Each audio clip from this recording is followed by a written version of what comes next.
कसे आहात मित्रांनो तुम्ही? आय होप की तुम्ही मस्त असाल, मजेत असाल आणि माझे व्हिडिओ पाहत असताल। तर आज मी आली आहे कर्ल करायलाच, म्हणजे पर्मिंग करायला। तर तुम्ही बघू शकता मी सॅलून मध्ये आली आहे, छोटासा व्हिडिओ काढलाय तुम्हाला दाखवण्यासाठी। तर ही 5 ते 6 तासाची प्रोसेस होती। तर मला 5 ते 6 तास लागले या प्रोसेस करायला। जर तुम्हाला कर्ल करायचे असतील किंवा पर्मिंग करायचे असेल तर तुम्ही नक्की करू शकता। माझे केस खूप छोटे झालेले, खूप थिन झाले होते, खूप पातळ झाले होते, खूप गळत होते। तर म्हटलं काहीतरी चेंज ट्राय करूया। तर मी हे चेंज ट्राय केलंय। माझ्या फेसवर कसं दिसतंय ते मला नक्की कमेंट करून सांगा। तरी 5 ते 6 तासाची प्रोसेस होती। मी मुंबईमध्येच केलेली आहे आणि प्रोसेस केल्यानंतर मला खूप आवडली। फक्त एवढंच की त्याला खूप टाइम लागतो, एवढंच एक प्रोसेस खूप सुंदर झालेली आहे आणि कर्ल झालेले आहेत। हेच ते आहे सॅलून जिथे मी माझे केस कर्ल केले आहेत। तर तुम्हाला माझा आधीचा लुक आवडला का कर्ल केल्यानंतरचा हे मला नक्की कमेंट करून सांगा। तर मी फुल व्हिडिओ नाही बनवू शकले, हा छोटासा व्हिडिओ बनवला आणि तो माझ्या YouTube फॅमिली बरोबर शेअर केला। तर अशा प्रकारे माझी कर्ल करायची प्रोसेस चालू होती।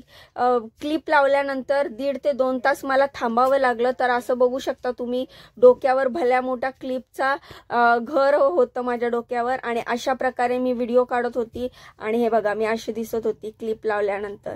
आणि मग मी 1-2 फोटोज पण काढले तुम्हाला दाखवण्यासाठी। आणि मग ही 1.5 तास थांबली होती मी क्लिप लावल्यानंतर आणि मग त्यानंतर त्यांनी वॉश केले।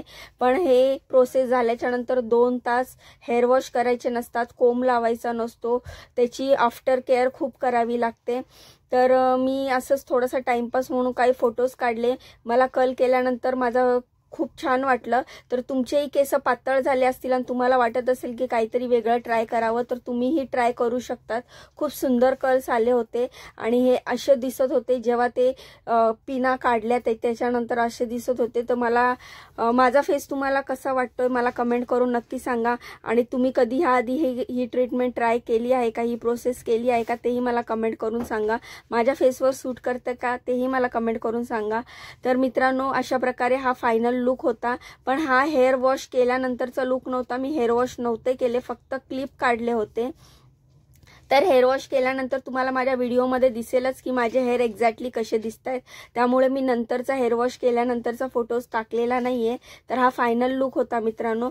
तुम्हीही कधी कर्ल करायचा विचार केला असेल तर तुम्ही नक्कीच करू शकता। तर अशा प्रकारे माझी प्रोसेस कंप्लीट झाली आणि 5 ते 6 तासानंतर मी घरी आली। जर व्हिडिओ आवडला असेल तर व्हिडिओला लाईक करा, चॅनलला सबस्क्राईब करा। आज मी हेअर वॉश केला त्याच्यानंतरचा हा फोटो आहे, कसं दिसतंय मला कमेंट करून सांगा। आणि हां, व्हिडिओला लाईक करा, चॅनलला सबस्क्राईब करा। भेटूया नवीन व्हिडिओमध्ये, तोपर्यंत बाय बाय।